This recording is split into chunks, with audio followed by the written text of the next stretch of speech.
এই সূরার শানে নুজুল হলো আরবের পশ্চিমে ছোট্ট একটা রাষ্ট্র, এই রাষ্ট্রের নাম হইল ইয়ামেন। ছোট্ট রাষ্ট্রটার নাম কি? ইয়ামেন। ভারতের তুলনায় আমরা বাংলাদেশটা অনেক বড় নাকি? ভারতের তুলনায় বাংলাদেশ বড় না? বাংলাদেশ ভারতের মধ্যে ঢুকে দিছে, ডিমের সুপের মধ্যে যেমন এই কুসুমটা ঢুকে দিছে, আমরা ভারতও আমরা গিলে রাখছি। এইরকম ওই আরবের পশ্চিম প্রান্তরে ছোট্ট একটা দেশ, ছোট্ট একটা ম্যাপ মানচিত্র পৃথিবীর ওয়ার্ল্ডের মধ্যে, ওই দেশটার নাম হল ইয়ামেন দেশ। কি দেশ? ইয়ামেন দেশ। ওই ইয়ামেন দেশে বাদশা ছিল মুশরিক, যার নাম ছিল ইউসুফ জুনওয়াস। একটু মনে রাখবেন, আমি চাইতেছি এটা ক্লাসের মতো আপনারা জন্য মনে। ইউসুফ জুনওয়াস সে মুশরিক বাদশা ছিল। তো এইখানে সে খ্রিস্টান ধর্মাবলম্বী। আমাদের নবীর আগমনের পূর্বে কোন নবী ছিল? হযরত ঈসা আলাইহিস সালাম, যার উপর ইনজিল কিতাব নাযিল হয়েছিল। ওই সময় খ্রিস্টান ধর্মই ছিল আল্লাহর কাছে সত্য ধর্ম। ওই খ্রিস্টান ধর্মাবলম্বী এক আল্লাহর প্রতি অগত্যা বিশ্বাস, তাওহীদ দের প্রেমিক যারা ছিল, তাদের উপর ইউসুফ জুনওয়াস ওই যে অত্যাচারী বাদশা অমানবিক নির্যাতন চালাইতো এক আল্লাহকে বিশ্বাসী থাকার কারণে। মুমিনদেরকে কষ্ট দিত। এক পর্যায়ে এসে একটা তার এই এলাকায় গর্ত খনন করে আনে, বিশাল বড় গর্ত করছে। ওইটা এইটারে লাকড়ি দিয়া কাঠ দিয়া বিশাল বড় নকন্ডিনী প্রজ্বলিত করছে। ওইটারে মুমিনদেরকে দরিয়া দরিয়া হাতে পায়ে বাইন্ধে গাফা গায়া করছে, মারছে।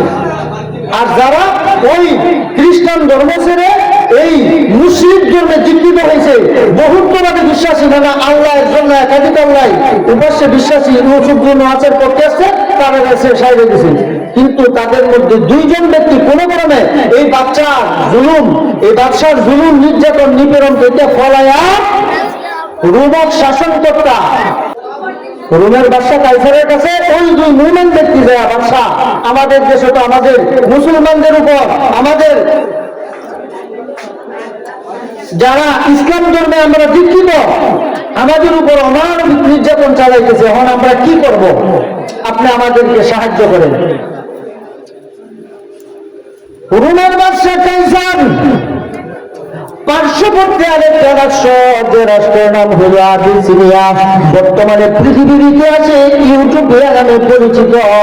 শিক্ষিত সমাজ যারা আপনারা সহজেই বুঝবেন। এগুলো একটু সাউন্ডই হালকা পার্শ্ববর্তী রাষ্ট্র, এই বাদশা নাজ্জাশী, ওই দেশের বাদশা নাজ্জাশী। ওই নাজ্জাশীর কাছে সিটি লেখা পাঠাইছে যে আপনার পার্শ্ববর্তী রাষ্ট্র যে ইয়ামেনের যে জুলুমকারী বাদশা মুশরিক, ওই যে জুনওয়াস, মুসলমানদের উপর, খ্রিস্টান ধর্মাবলম্বীর উপর, এক আল্লাহকে বিশ্বাসী যারা, তাদের উপর যে অমানবিক নির্যাতন চালাইছে, এইটার আপনি একটা প্রতিরোধমূলক ব্যবস্থা গ্রহণ করেন। না, এই কিন্তু আমি এমন আক্রমণ চালাবো যেমন রাশিয়া ইউক্রেনে লাগছে না,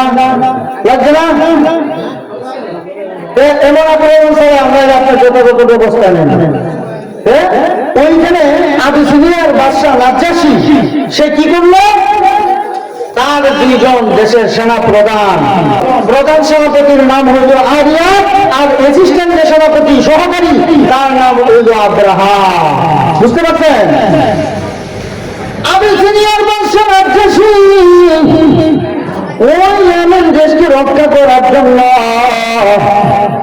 ওই আরিয়াত এবং আব্রাহা নামক প্রধান এবং অ্যাসিস্ট্যান্ট সহকারী সেনাপতি ওই দুইজনকে সৈন্য সামন্ত বিশাল সেনাবহর দিয়া ওই ইয়ামেনের উপর আক্রমণ চালাইয়া মুসলমানদেরকে রক্ষা করার জন্য বাদশা নাজ্জাশী আবিসিনিয়াকে ইয়ামেনে পাঠিয়ে দিয়েছে। আল্লাহু আকবার।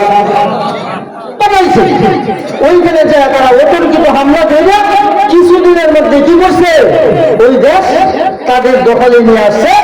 আর ওই যে ইউসুফ জুনওয়াস অত্যাচারী জালিম বাদশা, সেই দেশটাকে পালায়া ইতে বাধ্য হয়েছে, ফলাইয়া সমুদ্রে নিপতিত হয়ে সে মারা গেছে। সুবহানাল্লাহ, সে মারা গেছে। ওই দিনে বাদশা আরিয়াত আর আব্রাহা ওই দুইজনে ওই দেশের শাসনভার দায়ভার ক্ষমতা নিয়ে ওই তাদের মধ্যে দীর্ঘদিন থাকতে থাকতেন, যে বেড়ার সাথে বেড়া থাকলে, এক নেতার সাথে আরেক নেতা থাকলে, একজনের সাথে আরেকজন থাকতে থাকতে কিন্তু যে কোনো জিনিস নিয়ে বিরোধ লাগে বা টাক্কার লাগে কি লাগে না, ওই তাদের মধ্যে লড়াই লেগে গেল। বাদশাহ আব্রাহা বলতেছে, এই সিস্টেম যে সেনাপতি সে বলতেছে এই দেশের শাসনভার আমি নেব, আর ইয়াদ বলতেছে যে না আমি নিব। তাদের মধ্যে গুটাগুটি মারামারি উড়াউড়ি হানাহানিতে তাদের মধ্যে তুমুল যুদ্ধ লেগে গেছে, তুমুল ঝগড়া যুদ্ধ বেঁধে গেছে। যুদ্ধ করতে করতে করতে করতে এক পর্যায়ে আব্রাহা কি করছে, ওই আরিয়াকেও হত্যা করে ফেলছে। হত্যা করে ফেলতেছে। আজকে থেকে আমি কি করলাম, ইয়ামেনের ক্ষমতা আমার হাতে নিয়ে নিলাম। ওই দিকে আবিসিনিয়ার বাদশাহ, ইউটিউবের বাদশাহ নাজ্জাশী তারে পাঠাইছি, যখন একটা আরেকটা গেছে এই কথা শুনে ওই বাদশাহ নাজ্জাশী বলতেছে, তো এই শয়তান একটা একটা মাসে যে দাঁড়াইছে এর শেষ করবো, এক দেশের পৃথিবীর ইতিহাস থেকে মানচিত্র থেকে আমি মুছে দেন। হ্যাঁ, আবার শূন্য সমন্ত পাঠাইবো, পত্র দ্বারা স্মৃতি দ্বারা খবর পাঠাইছে। যে অনেক সময় দেখা যায় ছোট মানুষ হইলে কি হইব, বুদ্ধি কিন্তু বেশি দেয়। মানুষটা 6 লম্বা হইলে কি হইব, বুদ্ধি কম থাকার কারণে সে কৌশল জানে না। ওই বাদশাহ নাজ্জাশী আবিসিনিয়া থেকে এমন সংবাদ যখন পাঠাইলো, পাঠানোর পর ওই আব্রাহা এখন তো সে একাই দেশের ক্ষমতা দখল করে তার তত্ত্বের সিংহাসনে বসে আছে। এমন অবস্থায় বাদশাহ নাজ্জাশী আবিসিনিয়ার পক্ষ থেকে যখন সংবাদ আসলো, আসার পর সে চিন্তা ভাবনা করলো যে ওই বাদশার সাথে তো আমি যুদ্ধ করে পারবো না, কাজে আমি আগে সিলিন্ডার করে মাথা নত করি। এই জন্য সে একজন বিশেষ দূত মারফত পাঠাইয়া চিঠি পাঠাইছে। ওই চিঠির কামের মধ্যে ইয়ামেনের এক মুষ্টি বাড়ি অথবা মাটি দিয়া আর ওই আব্রাহার মাথার কিছু সংখ্যক চুল কাইটা দিয়া ওই ইয়ামেন বিশেষ যুদ্ধের মাধ্যমে আবিসিনিয়ায় পাঠাই দিয়েছে ইয়ামেন থেকে। ওই চিঠির মধ্যে লেখা, জনাব জি স্যার, হাসান স্যার নমস্কার, আমি আপনার কাছে একবার দুইবার হাজারো কোটি গুণে আমি সিলিন্ডার করলাম, আমি আপনার সাথে জোরকে জড়াবো না, আমি আপনার সাথে যুদ্ধ করবো না, কাজে আপনি আমার সাথে যুদ্ধ করার দরকার নাই। আমার এই চিঠিটা পড়েন, আমি কানের ভিতরে ইয়ামেনের মাটির মানচিত্রের মাটি আপনার দেশের আবিসিনিয়ার অঙ্গরাজ্য হিসেবে কবুল হতে এটা আমি চাই, আর আমার মাথার চুল আপনার দরবারে আমি দিয়া দিলাম, আপনার কাছে আমি সারেন্ডার করলাম, কাজে আমি আপনার সে বড় না, আপনি আমার সে বড়। এই সংবাদ যখন আবিসিনিয়ার প্রেসিডেন্ট বাদশাহ নাজ্জাশী যখন এই খবর পাইল, পাওয়ার পর সে মনে মনে চিন্তা করলো, বিনা যুদ্ধে বিনা সংগ্রামে যেহেতু দেশ আমার নিয়ন্ত্রণে এসে গেছে, আমার আয়ত্তে আমার নিয়ন্ত্রণা দিন, আর ওই দেশের বাদশাহ আব্রাহা যেহেতু আমার কথা শুনবে, ওই দেশটা আমার অঙ্গরাজ্য আমার কথা ছাড়া উদ্বাস করবে না। যেমন বিগত দিনে আমরা দেশেও পার্শ্ববর্তী রাষ্ট্রের কথায় উঠতে আর বসতো যা করতে পাই, এইরকম যে বাদশাহ নাজ্জাশী বলতেছে যে না, ওদের কিন্তু হামলা করার দরকার নাই, যেহেতু আমার পক্ষে এসে গেছে, যা তাদের সাধুবাদ জানাইলাম, ধন্যবাদ জানাইলাম। ওইরকম বাদশাহ আব্রাহাম ইয়ামেনে থাকার পর দীর্ঘদিন ধরে পরিকল্পনা করতেছে, আমার দেশে আমার ওই বড় প্রেসিডেন্ট, ওই দেশের আমাদের রাষ্ট্রের প্রধান বাদশাহ নাজ্জাশী আবিসিনিয়ার দিকে কিভাবে ইয়ামেনের মাটিতে আনা যায়, এই জন্য সে তীক্ষ্ণ চিন্তা বুদ্ধি দিয়া সে বুদ্ধি কাটাইতেছে কি করে ওনার মন সন্তুষ্ট করা যায়। বড় রাষ্ট্রের সাথে যদি হাত রাখা যায়, বড় রাষ্ট্রের সাথে যদি হাতে হাত রেখে তাহলে তাল মিলে যদি চলা যায়, আমার দেশের ইলিশ ওই দেশে দিয়া 1400-1500 টাকার ইলিশ ওই দেশে পাঠাইয়া, আর ওই দেশের গাঞ্জা আমার দেশের ছেলেরা ফাঙ্কা দিয়ে ঢাকাইতে পারবো। এই জন্য ওই দেশের হাত মিলাই রাখা দরকার। এই জন্য চিন্তা করতেছেন ওই আবিসিনিয়ার প্রেসিডেন্ট নাজ্জাশীকে খুশি করার জন্য বাদশাহ আব্রাহা বলতেছে, জাহাপনা জনাব, আমি আমার দেশে এমন একটা গির্জা তৈরি করব, এমন একটা সুরম্য প্রসাদ, এমন একটা ঘর তৈরি করব, যে ঘরের জন্য আপনার সম্মানার্থে আপনাকে যদি আমি উদ্বোধন করব, তাতে আপনি একটু অপেক্ষা করেন। পৃথিবীর মধ্যে নদীর বিভিন্ন এমন কোন প্রাসাদ, এমন কোন সুরম্য প্রাসাদ নির্মিত হবে না, আর কোথাও হচ্ছে যেটা দ্বিতীয় কোন বিকল্প থাকতে পারে কিনা আমার জানা নাই। কিন্তু আমার ইচ্ছা একান্ত হই যে আমার দেশের মুসলমান প্রতি বছর ওই রমজানের করে সওয়াল এবং জুলকদ মাস আল্লাহ নাকি দিয়েছেন আল্লাহকে সন্তুষ্ট করার জন্য মুসলমান নারী পুরুষ দলে দেশে দলে দলে আমি ওই মক্কায় বড় একটা ঘর আছে যার নাম বাইতুল্লাহ। ওই বাইতুল্লাহকে কেন্দ্র করে তারা হজ করার জন্য আমার দেশের অর্থবিত্ত নিয়ে দেশের অর্থনৈতিক অবস্থা চাঙ্গা করে ফেলতেছে, অচল অবস্থায় করতেছে। এই জন্য আমি চিন্তা করছি ওই আল্লাহর জমিনে আমার দেশে মক্কায় কানায় কাবার বিকল্প ঘর দ্বিতীয় আমি ওইখানে ইয়ামেনের রাজধানীর নাম হইল সানা। এই সানাতে আমি আল্লাহর বিকল্প ইউনিট তৈরি করব, আর আমার এই দেশের মানুষ ওই মক্কায় হজ করতে না গিয়ে এইখানে তারা হজের সকল কাজ সম্পাদন করবে। আউযুবিল্লাহ। হজ করা যাওয়ার দরকার নাই, এইখানে তারা এটা তওয়াফ করলে ওই মক্কায় যে হজের কাজটা করে এটা যদি করে এতেই গেলে তাদের হজ কবুল হয়ে যাবে, হজের কাজ হয়ে যাবে। নাউযুবিল্লাহ বলি। আর ইন্দা বাদশাকে খুশি করব যখন সেই রকম ওই এলাকার দামি দামি স্বর্ণম হরুপম মণিমুক্তা বুঝাই পাথর দাম ওই বিশাল সুরম্য দুর্গ এমন একটা প্রাসাদ নির্মাণ করেছে, এমন একটা গির্জা তৈরি করেছে, যে গির্জার দিকে উপর দিকে কেউ যদি তাকাইলে তার মাথার যদি টুপি তবে টুপি মাথায় থেকে না পড়ে যায়, এত উঁচু করে বানাইছে, এত সুন্দর করে মুজাহিদ পাথর, এই স্বর্ণ মুদ্রা বিভিন্ন ধরনের রং বেরঙ্গের গোল্ডেন কালারের ঝিলমিল ঝিলমিল করতেছে। ওই ঘরটাকে উদ্বোধন করবে, তারপরে অন্যান্য লোকজন এই ঘরের হজ করবে। এর আগে বাদশা নাজ্জাশীকে দিয়া ওই ঘরটাকে উদ্বোধন করানোর জন্য ইয়ামেনের জায়গায় জায়গায় রাস্তার মুড়ে মুড়ে তুরন গেট লাগাইয়া বিভিন্ন ধরনের জার এবং ফুলবাতি লাগাইয়া ওই বাদশাকে আমন্ত্রণ জানালো, জনাব জাহাপনা, আপনার জন্য যে সুরম্য প্রাসাদ গির্জা আমি নির্মাণ করেছিলাম ওই ঘর প্রস্তুত, কাজে আপনি আসেন, আগামী সোমবারে আইসা ঘরটা উদ্বোধন করিয়া দেওয়া যান, তারপরে আমার দেশের দলের দলের মানুষ এই ঘরে হজ করতে থাকবে। নাউযুবিল্লাহ। এই অবস্থায় যখন প্রস্তুত সেন্ট, হ্যাঁ, আগরবাতি, যত ধরনের ফুল, ঝাড়বাতি, লাইটিং, কার্পেটিং সব কিছু দিয়া যখন শেষ করছে, মক্কার কুরাইশ বংশের এই বাইতুল্লাহর প্রেমিক কয়েকজন লোক এই ব্যবসায়ী কাজে তারা যখন ইয়ামেনে যায়, যখন এই খবর শুনবে, শোনার পর তাদের পায়ের রক্ত মাথায় উঠেছে। পায়ের রক্ত মাথায় উঠে যাওয়ার পর হায় না আল্লাহ, তোমার ঘরের বিকল্প ঘর, এই থানায় বিকল্প আইনি যদি দিয়া ঘরে আনে জিজ্ঞাসা নাই দেওয়ার বসে বাদশাহরা, এইটাকে আমরা উদ্বোধন করতে দিব না। ও আল্লাহ, ঘর যে বাদের মধ্যে দেখে ধ্বংস করতে হবে, এই ঘরটাকে অপবিত্র করতে হবে, উদ্বোধনে বাধা দিতে হবে। এই জন্য রাতের অন্ধকারে যাইয়া ওই দুইজন যুবক ওই ঘরটার নিরাপত্তার জন্য জায়গায় জায়গায় পুলিশ মোতায়েন করা, প্রহরী তারা পাহারা দিতেছে, যেন বাদশা নাজ্জাশী আবিসিনিয়া থেকে আসার আগে কোনো ব্যক্তি যেন এই ঘরে না ঢুকতে পারে, এই জন্য তারা পাহারা দিতেছে।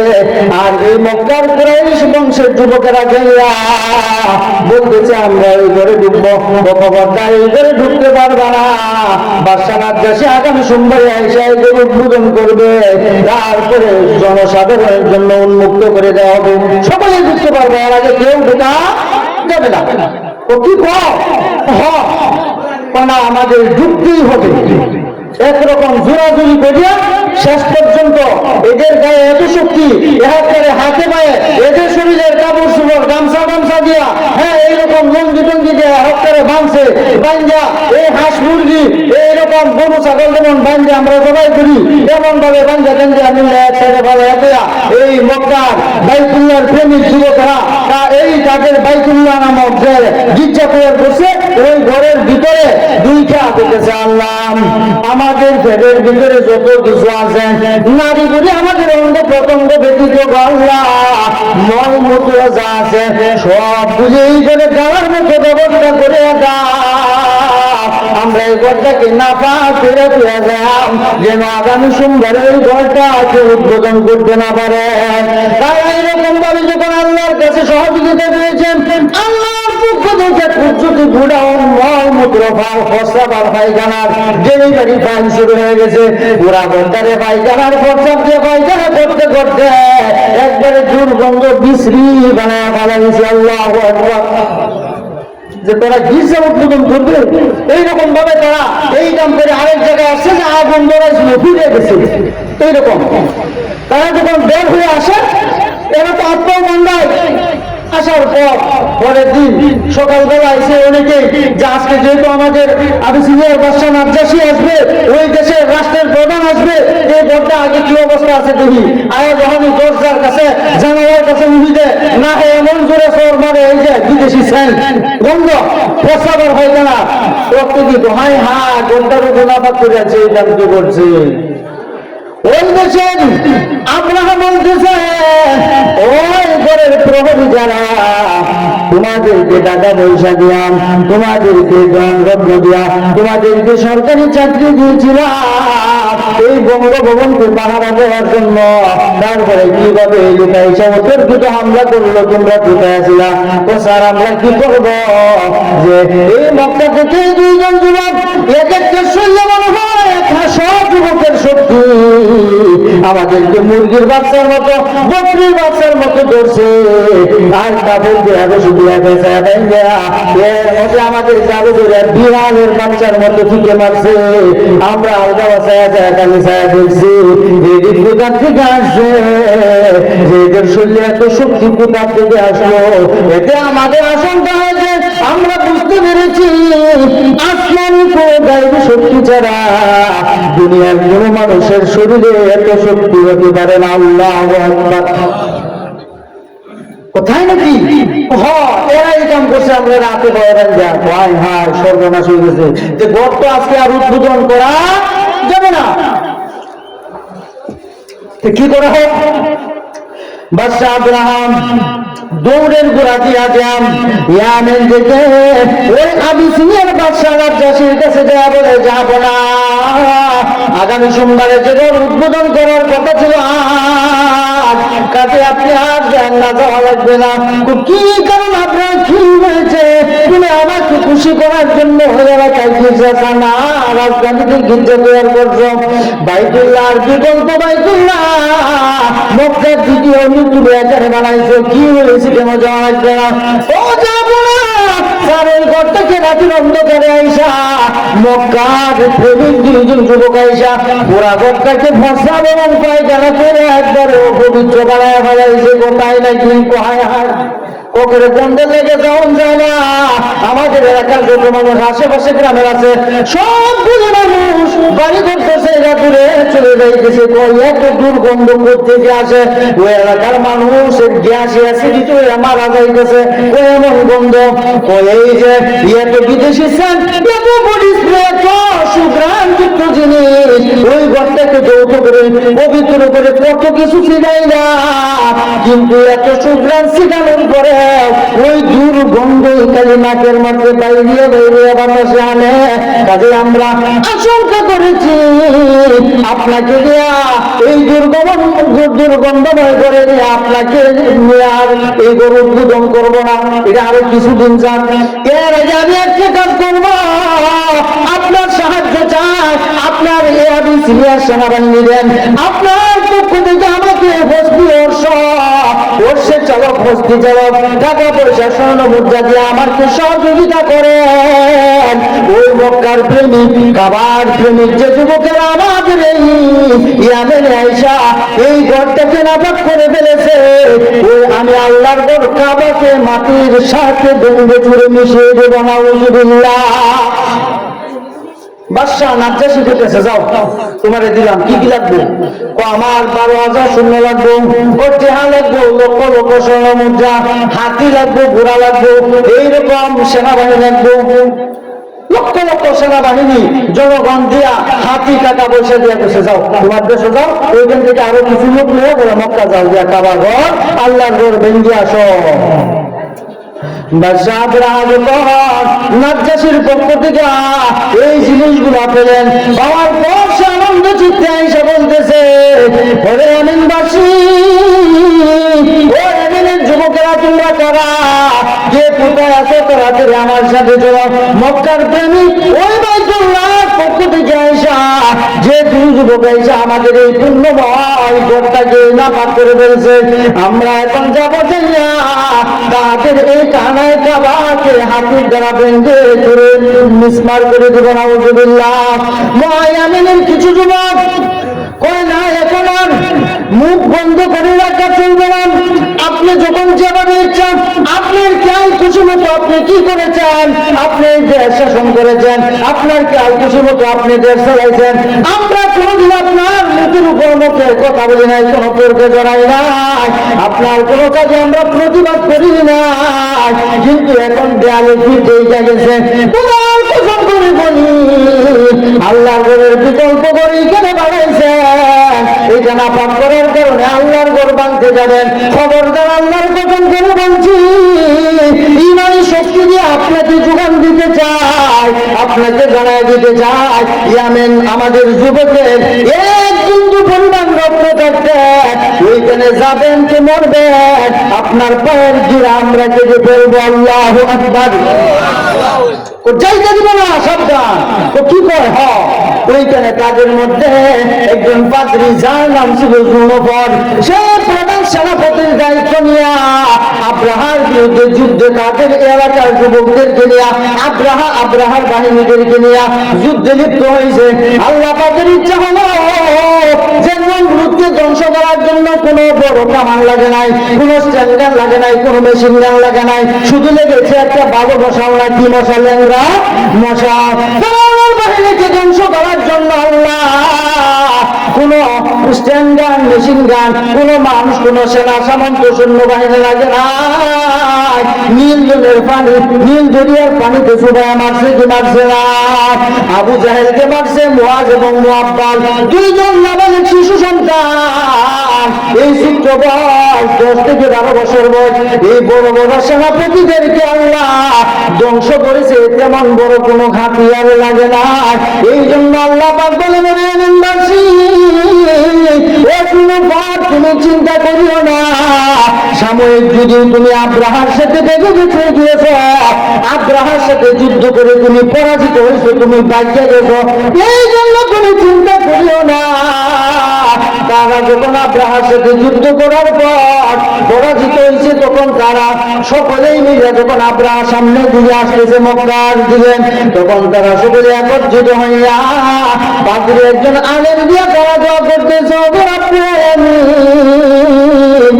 আমরা আমাদের জীবনের সকল শক্তিটুকু প্রয়োগ করে আব্রাহার বিরুদ্ধে আমরা যুদ্ধ করেছি, আল্লাহ যুদ্ধে আমরা পরাজিত হয়েছি, জয় লাভ করতে পারলাম না, আমরা চেষ্টা করেছিলাম তোমার ঘরের সম্মান রক্ষণার্থে আব্রাহার বাহিনীদেরকে যাইতে দিব না, কিন্তু তোমার কি পদ্ধতি জানিস না, আব্রাহাম আমাদেরকে পরাজিত করে তার কোথার থেকে এত শক্তি আসলো, সে কাবার দিকে যাইতেছে। আল্লাহ তোমার কাছে আমাদের করুন মিনতি, আব্রাহা যখন তোমার বাইতুল্লাহর কাছে যাওয়ার আগে তুমি তাকে দুনিয়ার থেকে নেস্তেনাবুদ করে তুমি তাকে ধ্বংস করে দিয়ে। আল্লাহু আকবার।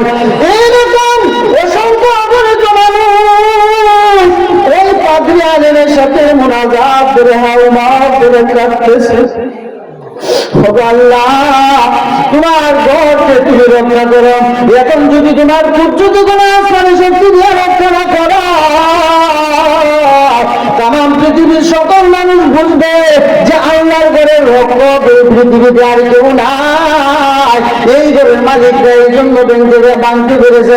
এই জন্য আল্লাহ তোমার কাছে আমাদের মুখরণ মেরে দিয়ে আমাদের চোখের পানি গুলা কবুল করিয়া আনাও।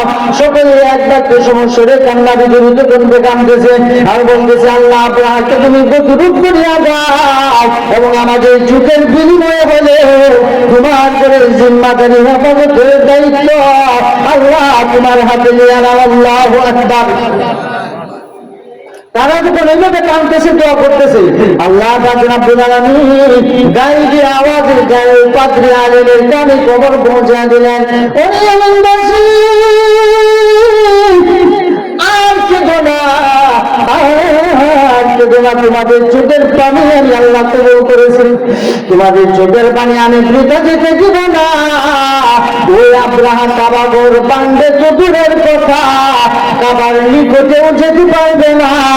এর আগে আমি আল্লাহ দুনিয়ার থেকে বিদায় করে দিব। সুবহানাল্লাহ। তারা যখন আল্লাহর পক্ষ থেকে এমন আসমানি গোপন সংবাদ তাদের কানে পড়ছে, যখন এই পাদ্রী আলেম মুনাজাত শেষ করে দিয়েছে, অন্যান্য যুবকগুলি কাটতেছে, আপনি মুনাজাত শেষ করলেন কেন? আল্লাহ দোয়া কবুল করছে নাকি?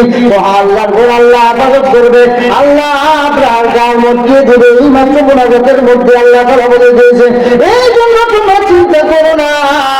এরকম তারা সবাই কান্না কামায়া বলতেছে, আল্লাহ যে আল্লাহর ঘর কিভাবে রক্ষা করবে, এই জন্য ওই আব্রাহা বাহিনীর উপর কিভাবে আল্লাহর পক্ষ থেকে গজব আসে এইটা একটু দেখার দরকার আছে না নাই?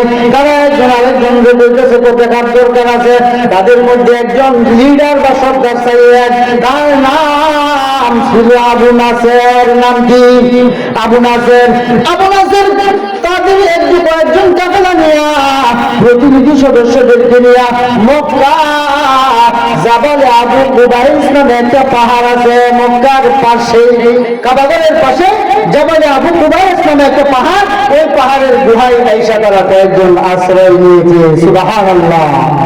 ওইদিকে আব্রাহার বাহিনীরা আর একটু সামনে আসলো। সামনে আসার পর জুনুফেরকে পরাজিত করল। তারপরে নুফাইল ইবনে হাবিব নাম ওই ব্যক্তি, ওইকেও পরাজিত করল। ওইখান থেকে আসার পর পরাজিত করে যখন তারা জাবালে আবু কুবাইস, ওই জাবালে আবু কুবাইস পাহাড় এই মক্কার দূরের মুজদলিফা এবং মক্কার মাঝখানের একটা জায়গা, ওই জায়গাটা হল ওয়াদি মুহাসসার, বিশাল বড় একটা মাঠ, পুরো উন্মুক্ত ময়দান। ওইখানে আসছে আয়েশা আব্রাহার বাহিনী। আয়েশা ওই যে আমাদের নবীকে জন্মগ্রহণ করে নাই, মনে আছে তো? নবীর জন্য 2 মাস আগের ঘটনা। নবীর দাদার নাম কি ছিল? Abdul Muttalib. নাম কি? Abdul Muttalib. এই কুরাইশ বংশের লিডার। এইরকম আরো বিভিন্ন গোত্রের উট, ছাগল, বকরিগুলা ওয়াদি মুহাসসার নামক এই মাঠে, এই চারণভূমিতে ঘাস খাওয়ানোর জন্য রাখালেরা এই পশুগুলি চড়াই দিয়েছিল। এই জায়গায় আপনারা তার বাহিনী, ওই বাদশাহ আবিসিনিয়ার বাদশাহ নাজ্জাশীর পক্ষ থেকে ওই আব্রাহাকে একটা বড় হাতি দিছে, যার নাম ছিল মাহমুদ। বড় হাতিটার নাম কি? মাহমুদ। তার সাথে আরো 10টা, 15 আসছে 12টা হাতি, মোট 13টা হাতি দিয়া লক্ষ লক্ষ সৈন্য সামন্ত স্বর্ণ মুদ্রা দিয়া ওইখানে যখন পাঠাইলো, আস্তে আস্তে মক্কার ওদরে ওদিয়া মুহাসসার নামে একটা জায়গা, ওইখানে আয়েশা যখন তারা ওই যে তাদের খাবার টাবার যা আছে নিয়ামতকে আস্তে আস্তে যুদ্ধ করতে করতে সব শেষ, তখন ওয়াদি মুহাসসার ওইখানে যেখানে এই রাখালেরা উট, বকরি, ভেড়া কিংবা চড়াইতেছে, ওইখানে আয়েশা তাদের যাত্রা বিরতি করছে।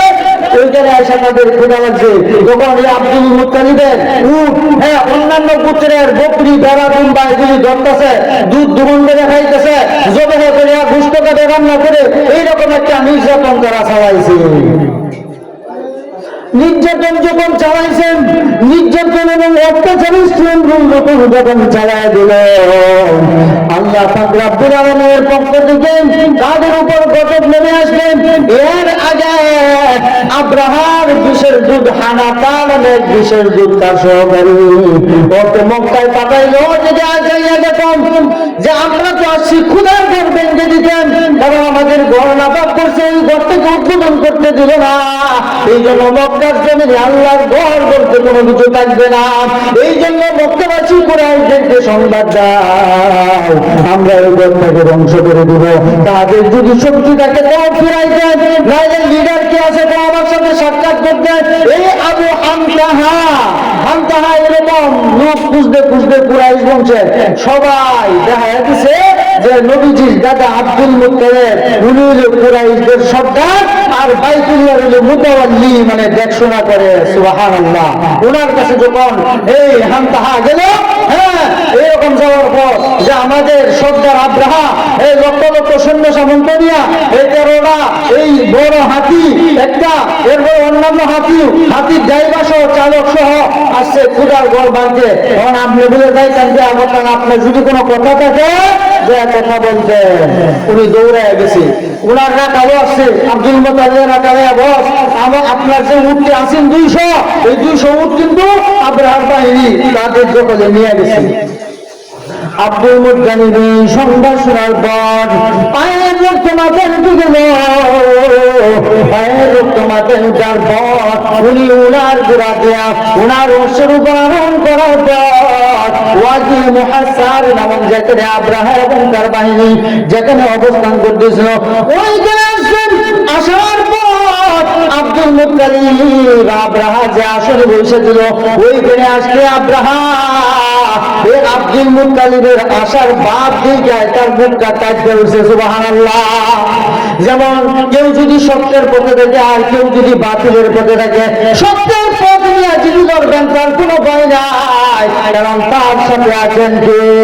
আল্লাহর বাতিলের পক্ষে আল্লাহ তো নাই, শয়তানও পায় না। কারণ এই না ফরমানের উপর কখন জানি গজবা এসে যায়, কখন চাঁদা ফেলে বলে যায়, কখন দুর্ঘটনা এসে যায়।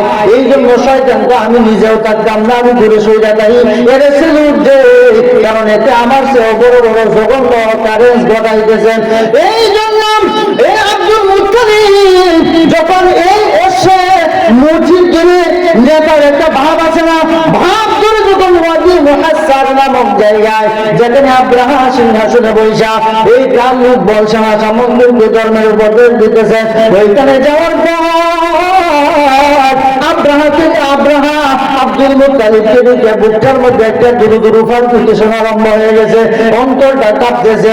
আপনি যখন সত্যের পক্ষে যাত্রা করবেন, মসজিদ এবং মাদ্রাসাকে রক্ষা করার জন্য হাজার মানুষের মোকাবেলা করবেন রে বন্ধু।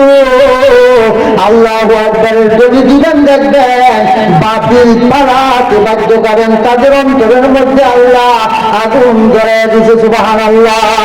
আল্লাহু আলিয়্যুল্লাযীনা আমানু ইখরিজুহুম মিনাজ যুলুমাতি ইলান নূর।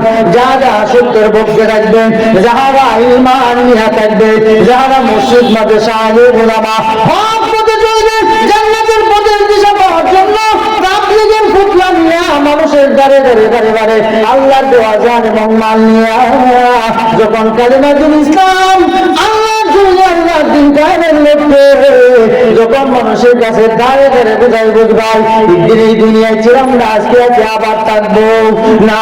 এই জন্য এই তামাম পৃথিবীর আসমান এবং জমিন প্রথম দ্বিতীয় তৃতীয় চতুর্থ পঞ্চম ষষ্ঠ সপ্তম আরশে আজিম সিদরাতুল মুনতাহা জান্নাত জাহান্নাম আকাশ বাতাস গ্রহ নক্ষত্র চন্দ্র সূর্য সবকিছু একজন পরিচালক আছে না নাই? আপনি আমি কিন্তু বলবো যে আছে যে ওই মালিক যিনি আপনি আমাকে সৃষ্টি করছেন, তিনি আমাকে মানুষের সাথে নরম গদি গদি জায়গায় শুয়াইয়া ঘুম পাড়াইতেছে, আর কত মানুষকে নানান ধরনের যন্ত্রণা রোগ সুখ দিয়া হাসপাতালের বিছানায় কাতরাচ্ছে দিব্যি না। এই জন্য আপনি যখন সত্যের প্রতি থাকবেন, কাফের যতই চেষ্টা করুক না কেন, মসজিদ মাদ্রাসা আলিম উলামা দ্বীন ইসলাম ধর্মকর্ম এই দুইকে ধ্বংস করতে পারবে না, কারণ সত্যের পক্ষে ইন্নাদ দীনা ইনদাল্লাহিল ইসলাম। আল্লাহ নিকট একমাত্র মনোনীত এবং নির্বাচিত ধর্মের নাম কি? ইসলাম। জোরে বলি নাম কি? নারে তাকবীর, নারে তাকবীর। এই জন্য যে বলা হয়েছে দিন ইসলামের পক্ষে, ধর্মের পক্ষে যে থাকবে সে যদি আল্লাহু আকবারের ধ্বনি দিয়া সামনের দিকে অগ্রসর হয়, তার জ্বলন্ত প্রমাণ বদরের যুদ্ধ যখন লেগে গিয়েছিল 313 জন বদরি সাহাবী 1000-এর বিরুদ্ধে যুদ্ধ করে জয়ী হয়েছে কি হয়েছে না? 313 জনের মধ্যে আল্লাহর জমিনে আল্লাহ দিন কায়েমের লক্ষ্যে তারা জাহাদ করে ওই কাফেরদেরকে পরাজিত করছে। এইরকম ভাবে আব্দুল মুত্তালিবের চেহারা দেখার পর যখন তার পালপিটেশন আরম্ভ হয়ে গেছে, তখন তার সিংহাসন ছেড়ে মাটিতে বসে বস আপনি চেয়ারে বসেন। আল্লাহু আকবার। আপনি এনে বসেন, আমি নিচে বসি। কিছে পানাম মেরে দিকে ভালো লাগতেছে, আপনার তেল মারা শুরু করছে, বুঝতেই পারছেন তো। আব্দুল মুত্তালিব বলেছেন, মান আনতুম, তোমরা কারা? ও আব্দুনা ইয়ামেন, আমরা ইয়ামেনের অধিবাসী। ও আইনা তুরিদু, তোমরা কোথায় যাও? আইনা তাযহাবু, তোমরা কোথায় যাও? মাযা তুরিদু, তোমরা কি করতে চাও? কিসের ইচ্ছায় আসো? ও আমরা তো আসছি ও আল্লাহর ঘর বাইতুল্লাহকে ধ্বংস করার জন্য। আপনার কোনো অনুভূতি, কোনো মতামত আছে কিনা ব্যক্ত করেন। সত্যি আশ্চর্যের ব্যাপার, আল্লাহর ঘর ভাঙিয়েছো, এটার মাথার এটা থাকলে আল্লাহ থাকবে। আজ আমার ঘর মাটির ঘর, আব্দুল মুত্তালিবের ঘরটা যদি বলতো যে তোমার মাটির ঘরটা ভেঙে চলে মাটির সাথে মিশে দিতে আসছি, দেখে দিতাম তার কত শক্তি। তোমার পায়ের নিচে মাটি থাকতো না, মুহূর্তের মধ্যে তোমাকে মাটির সাথে মিশিয়ে দিতাম। আল্লাহু আকবার। কিন্তু ভাঙতে আসছো আল্লাহর ঘর, আমার ঘরটা ভাঙতে আসো না।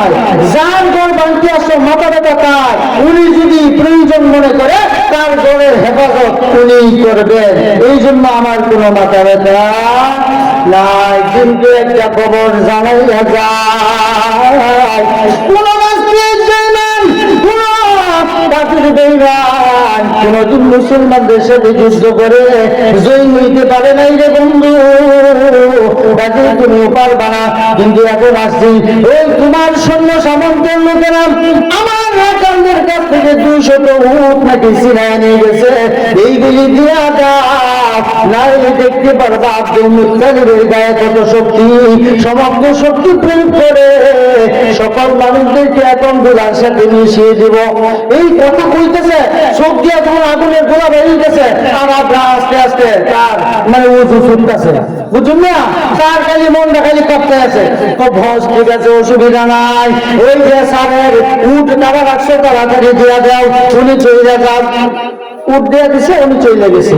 যাওয়ার পর অন্যান্য লোকজন পুরাইতে লোকদেরকে ডাইকা কিছু ওনার সাথেও গেছিল, বলতেছে মুনসনি ও কি ও এই যে ইয়ামেন থেকে বলে আব্রাহা অত্যাচারী বাদশা লক্ষ লক্ষ সৈন্য সামর্থ্য নিয়া বড় বড় হাতি নিয়া আল্লাহর ঘর ভাঙার জন্য আসছে। আরে আমরা কি করতাম, প্রতিদিন ভোরবেলা ঘুম থেকে ওঠার পর নিজেদের ঘর ঝাড়ু দেওয়ার আগে আল্লাহর ঘর আমরা ঝাড়ু দিতাম। আর আল্লাহর ঘর ভেঙে ভেঙে আমরা কি করবো? এখন আমি যা গাই লোক মারা কমাই নিয়েছি, সাফা থাকতে যাইতাম গিয়া, কিন্তু আসল শক্তি তো আল্লাহর কাছে। মুমিন নিজের উপর ভরসা করে না, করে তার উপর আল্লাহর উপর ভরসা করেন। এই জন্য যতটুকু সাফাবাদী করার দরকার, ইমানের শক্তি দিয়ে যতটুকু বলার দরকার আমি বলে এসেছি। এখন আসো সবাই মিলে আল্লাহর দরবারে একটু কান্দি, কারণ কান্নার বিকল্প কোনো রাস্তা আমাদের আর নাই। যতই আমরা কাঁদব ততই আল্লাহ আমাদের দোয়া কবুল করে এই আব্রাহার বাহিনীকে প্রভাবিত করবে এবং আল্লাহর ঘরকে আসমানি সাহায্যের দ্বারা আল্লাহ হেফাজত করবে। সুবহানাল্লাহ। তারা মুনাজাত করতেছে কানতে কানতে, ওই যে জুলফারের মতো, হ্যাঁ এই পাদ্রী আলেমের মতো তারাও কান দিয়া একবারে বুক টুক বাসায় রেখেছে। আল্লাহ তাআলা তাদেরকেও জানা দিলেন, আব্দুল মুত্তালিব আর ছোটরা চোখের পানি ছড়ায় না, আমি আল্লাহ দুনিয়ার শুরু থেকে নিয়ে এখন পর্যন্ত সেক্টরে সেক্টরে দাঁতে দাঁতে জায়গায় জায়গায় আমি কিন্তু কাফেরদেরকে ধ্বংস করেছি। এই জন্য তোমার কোন চিন্তার কারণ নাই। আমার ঘর দুশ্মনেরা ভাঙতে এসেছে, হেফাজত করার দায়িত্ব আমার, আমি আল্লাহ। কাজে তোমরা নিশ্চিন্তে থাকো, আমি আমার ঘর হেফাজত করবো কুদরতি ব্যবস্থাপনার দ্বারা। সুবহানাল্লাহ। জমিনের কোনো কামান, কোনো বিস্তার, কোনো স্ট্যান্ডার্ড, কোনো মেশিন গান, দুনিয়ার কোন মানুষের প্রয়োজন নাই। আমি আল্লাহ তাআলা আসমানি বাহিনী দিয়া নমরুদকে যেমন মশা দ্বারা সাইজ করেছিলাম, আব্রাহার বাহিনীকে আমি ছোট ছোট পাখি দ্বারা সাইজ করে দিব। তুমি চিন্তা করো না। এই কথা যখন আল্লাহ তাআলা তার কানের মধ্যে পৌঁছে দিলেন, তারা মুনাজাত শেষ করে আল্লাহ আল্লাহর ঘর হেফাজত করবো, আসো আমরা একটা কাজ করি। যে কি? এখন যায়া একটু খেলা রাখি আল্লাহ কি আল্লাহর ঘর হেফাজত করে। এই যে আবু নাসের যে আরেক ব্যক্তি, জাবালে আবু কুবাইস, যে পাহাড় মক্কার প্রান্তরেই, এই পাহাড়ের গুহা একটা মুখ, এইখানে আব্দুল মুত্তালিব যখন মাথা দিয়া গুহার ভিতরে অন্ধকার যখন ঢুকতেছে, এই বুড়ার মাথার সাথে আবু নাসেরের বুড়ার মাথার সাথে দুই বুড়া কেন ঘুষ লাগছে। সেইটাও তো আমাকে উড়িতে রয়েছে যে কি বাকি করে আল্লাহ আমরা এটা দেখবো। তার আব্দুল মুত্তালিব ঢুকছে, দুই বুড়ার মাথায় কেন যখন ঘুষ লাগছে, ঘুষ লাগার পর বলতেছে তুমি কেন আবার? আবু নাসের বলতেছে আপনি গেলাম, তো আমি তো আব্দুল মুত্তালিব। তো কোন আব্দুল মুত্তালিব? মক্কার কুরাইশ বংশের যে সর্দার, আনকার ইউসুফ কুরাইশ সোহাম। তো আমি মক্কার লিডার আব্দুল মুত্তালিব। তো আপনি এখানে কেমনে আসলেন, কেন আসলেন? তো আপনি কিছু শুনছেন? আবু নাসের আব্দুল মুত্তালিব কি শুনতাম? তো আব্রাহার বাহিনী আল্লাহর ঘরকে ধ্বংস করার জন্য হাজার হাজার বাহিনী নিয়ে ওই হাতি নিয়ে আল্লাহর ঘর বানিয়ে এসেছে। আমরা অনেক যুবক শাহাদাত বরণ করেছে, হাতির পায়ে পিষ্ট হওয়া আল্লাহ হাজার হাজার যুবককে কি করছে, এইভাবে মারে মেরে বলছে। শেষ পর্যন্ত আমরা আল্লাহর কাছে দোয়া করলাম, আল্লাহ আমাদেরকে আশ্বস্ত করলেন দৃঢ় মনোবল, ইমানি বৈজ্ঞানিক অটুট থাকার জন্য, ইমানি শক্তির পাওয়ারকে বৃদ্ধি করার জন্য। আল্লাহ তাআলা বলেন লা তাহজান ইন্নাল্লাহা মা'ানা, তোমরা চিন্তা করিও না, ভয় পেও না, লা তাখাফ, তোমরা ভয় করিও না, আমি আল্লাহ তোমাদের সঙ্গে আছি। সুবহানাল্লাহ।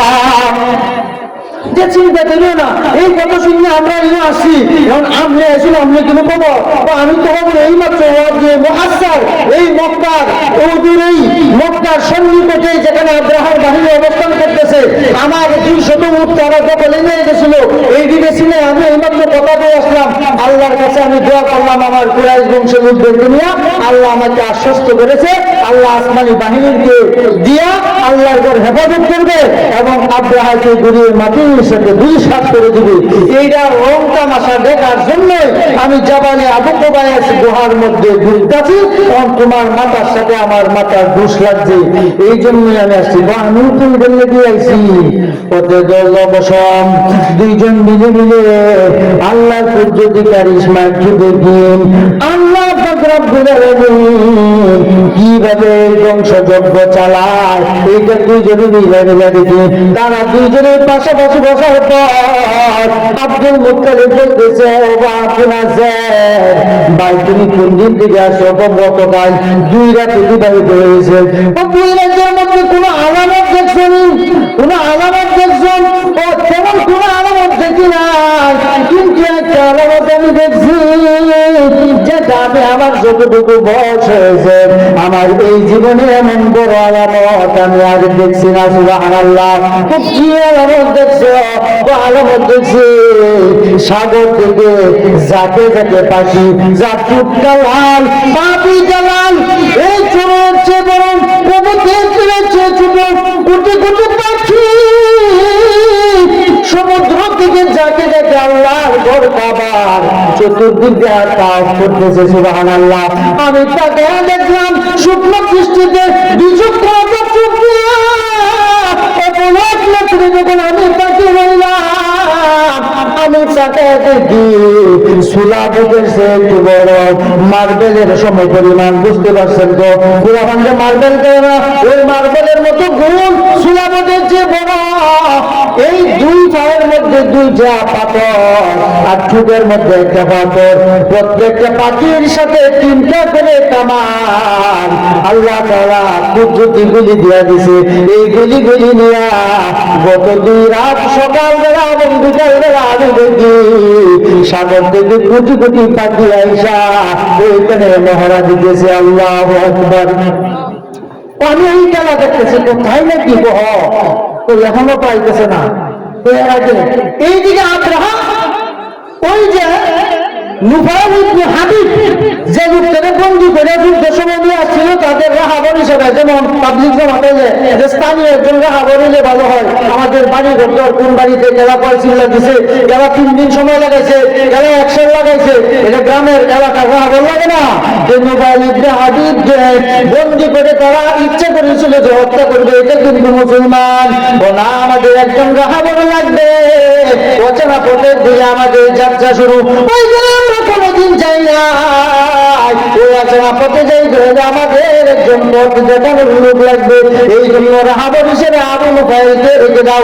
ওই ওয়াদি মুহাসসার নামক এলাকায় যখন কাবাকে ধ্বংস করার জন্য ওই মাহমুদ নামক হাতিটাকে নানান ধরনের রং বেরঙের ফুল দিয়া, মালা দিয়া, বিভিন্ন ধরনের জড়ি দিয়া, বিভিন্ন ধরনের এই জাকজমক করে যখন সাজাইছে, এই নুফাইল ইবনে হাবিব এই বড় মাহমুদ নামক হাতির কাছে আইসা কালকের মধ্যে বলে খবরদার আল্লাহর ঘরের কাছে বাঁধতে যাস না, তুই কিন্তু বাঁচতে পারবি না।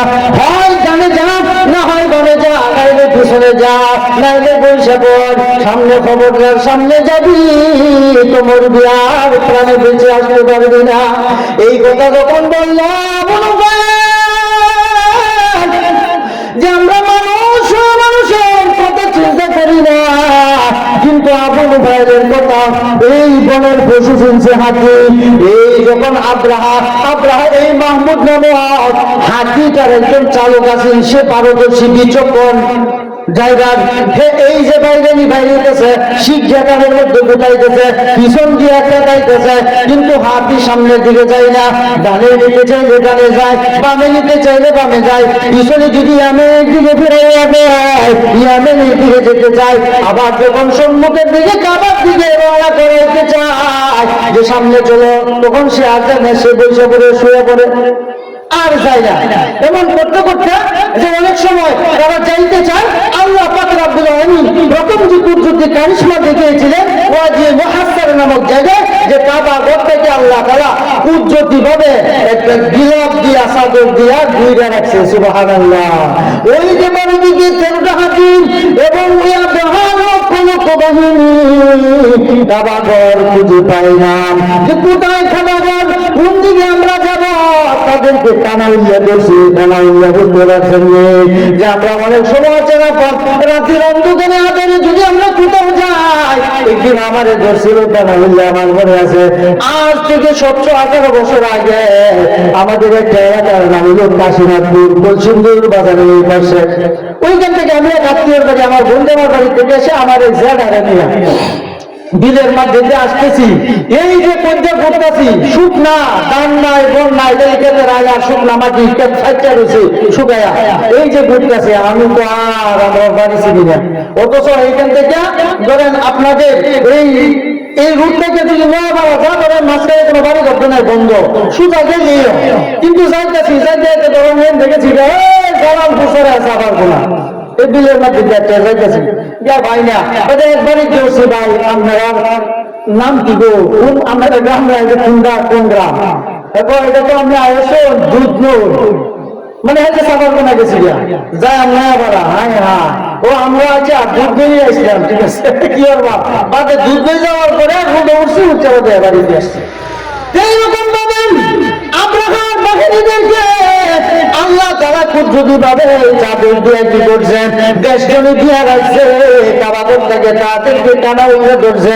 আল্লাহর ঘর তারা খুঁজে পায় না, আল্লাহর ঘর তারা খুঁজে পায় না, এখন চিন্তা করতেছে কি করব, কিন্তু আল্লাহ পাক রব্বুল আলামিন বলেন ঘর খুঁজে পাওয়া লাগবে না রে, ওরে আমার দুশমন, আমার ঘরের দুশমন থাক, আমি একদমই মুহূর্তের মধ্যে তোদেরকে শায়েস্তা করতেছি। আল্লাহু আকবার। আবু নাসর এবং গুহায় লুকিয়েছিলেন, ওইখান থেকে দেখে সমুদ্র থেকে কোটি কোটি পাখি আইসা ওই আব্রাহার বাহিনী সৈন্য সামন্ত কোথায়, হাতি কোথায়, আব্রাহা কোথায়, তাদের সৈন্য সামন্ত, স্ট্যান্ড গান, মেশিন গান কোথায়, হাতি, সব কিছুর উপর যেমন 2000 মনে হয় 17 সালে আমার শিউর মনে আছে, শুক্রবার দিন সকালে আপনাদের এই এলাকায় এই যে একবারে অনেক মানুষ দান কাটতে গেছে, গরু বাছুর নিয়ে দিলে গেছে, শিলা বৃষ্টি আরম্ভ হয়েছিল কিনা, আমি শাহপুর এক বাড়িতে থাকতাম, এমন অবস্থা আমার মনে হয়েছে আল্লাহ আজকে বুঝি শিলা বৃষ্টি দিয়ে আমাদেরকে দুনিয়া থেকে ধ্বংস করে দিবা। আমি আমার জীবনে এত শিলা বৃষ্টি দেখি নাই, যাদের সিস্টিনের সাল পুরান আছে, যাজরাও আছে, জোয়া গড়েও পড়ছে কি পড়ছে না, কত শিল পড়ছিল, আল্লাহ পাক রব্বুল আলামিন ওই আব্রাহা বাহিনীর উপর এইটা তো সাধারণ শিল পড়ছে, আর এইটা ছিল আল্লাহর পক্ষ থেকে অতর্কিত এই আল্লাহর দুশমনদের উপর আক্রমণ, যে রাইফেলের গুলি এইরকম পিস্তল দিয়া গুলি মারলে, স্ট্যান্ড গান, মেশিন গান দিয়া শত্রুদেরকে নিধন করলে, এইটা কি দ্রুতগামীতে যায়, তার সে কোটি কোটি গুণ দ্রুতগামী আল্লাহর সেই বাহিনী যার নাম আমরা আবাবিল পাখি কইতে, আবাবিল, এইগুলো যখন তাদের এই মুখের মধ্যে একটা পাথর, দুইটা পাথর, 3টা করে পাথর, ওই পাথরগুলো এমন ছিল যে আল্লাহ পাক রব্বুল আলামিন কুদরতি ভাবে ওই ব্রিক ফিল্ডের মধ্যে, অর্থাৎ ইটকলার মধ্যে ফেরেশতা নিযুক্ত কইরা এইগুলি কি করছে, এইরকম ওই কাঁচা মাটি শক্ত যারা আগাইতে মাটি আমরা কই, এইটাকে গোলগোল বানাইছে, মার্বেলের মধ্যে বানাইয়া ইটকলা কুদরতি ভাবে বানাইয়া ফেরেশতার মধ্যে এইখানে এই গুলগুলিয়া বানানোর জন্য আবার ফরমাও ছিল, এই ফরমার এক সাইডে লেখা ছিল যে ওই পাখিটার নাম, যেমন এবিসিডি, দাওয়ারি, এইরকম সানেরি আছে না, কত ধরনের নাম লেখা আছে না গো, এইরকম ওই পাথরটার এই যে ফরমা ছিল, এই যে গুলগুল চালা বানাইছিলেন, এইটার মধ্যে এক সাইডে লেখা ছিল পাখির নাম, যে পাখিটা বহন করবে 3টা পাথর, আর এক সাইডে লেখা ছিল এই পাথরটা দিয়া আল্লাহর যে দুশমনের শরীরে যায় যাজরা হইব সেই দুশমনের নাম। আল্লাহু আকবার। ওই পাখিগুলি ওই পাথরগুলিকে নিয়ে যখন কোটি কোটি পাখি, যখন কোটির পাখি যখন আব্রাহা বাহিনীর উপর নির্দিষ্ট একটা সীমান্ত, 0 বর্ডার এলাকায় নিষিদ্ধ এরিয়াদের উপর অতিরিক্ত হামলা করে যখন পাথর ছাড়লো, মুহূর্তের মধ্যে সকল কিছু একবারে মাটির সাথে মিশে করে দুনা তেনা হয়ে গেছে। আল্লাহু আকবার। তেনা হয়ে গেছে। আব্রাহা কোনো মতে তার এলাকায় অন্যান্য জনের মাধ্যমে যারা দূরে থেকে গেছিল, ওইখানে গিয়ে আপনার হাত পছন্দ করছে, পাও পছন্দ করছে, সে এক পর্যায়ে তার শরীরে পোকা হয়ে সেও মারা গেছে অল্প কয়েকদিনের মধ্যে। আল্লাহ পাক রব্বুল আলামিন বলেন, এই যে গেল সারি ভোজন, আল্লাহ পাক রব্বুল আলামিন বলতেছেন জানেন করলাম, হে বন্ধু কাইফা বা'আলা রাব্বুকা বিআসহাবিল ফিল, আল্লাহ বলতেছে ও বন্ধু আপনি কি দেখেন নাই কাইফা বা'আলা কিভাবে করেছেন, কেমন আচরণ করেছেন, সঙ্গের সাথে দিয়া করা বিআসহাবিল ফিল, হস্তি বাহিনীর সাথে আপনার আল্লাহ কিভাবে পাখি যারা এটাদেরকে নিস্তেনাবুদ করে দুনিয়া থেকে ধ্বংস করে কিভাবে তাদেরকে শেষ করে দিয়েছিলেন, কেমন আচরণ করেছেন বন্ধু। মুহাম্মদকে আল্লাহ প্রশ্ন করেছেন, আপনি কি এটা দেখেন নাই? এদিকে আপনি দেখেন নাই? নবী দেখছে, নবীর জন্মের 2 মাস আগে নবী দেখছে, নবী তখন মায়ের থেকে আমি দেখবো কেমনে। আল্লাহ তো আলাম তাআলাম বলতে পারতেন যে আপনি কি জানেন না, অথবা আলাম তাসমা, আলাম তাসমা আপনি কি শুনেন নাই যে আমি দেখবো কোথা থেকে, আমি তখন হয়েছি না। আল্লাহ কত কত নবী, আপনি কি এমন ঘটনা শুনেন নাই? আপনার জন্মের 2 মাস আগে ঘটনা ঘটছে, কিন্তু কোন বাপ দাদার মুখে, মুরব্বীদের মুখে এমন কথা শুনেন নাই যে আল্লাহ আব্রাহা বাহিনীর সাথে কেমন আচরণ করছে।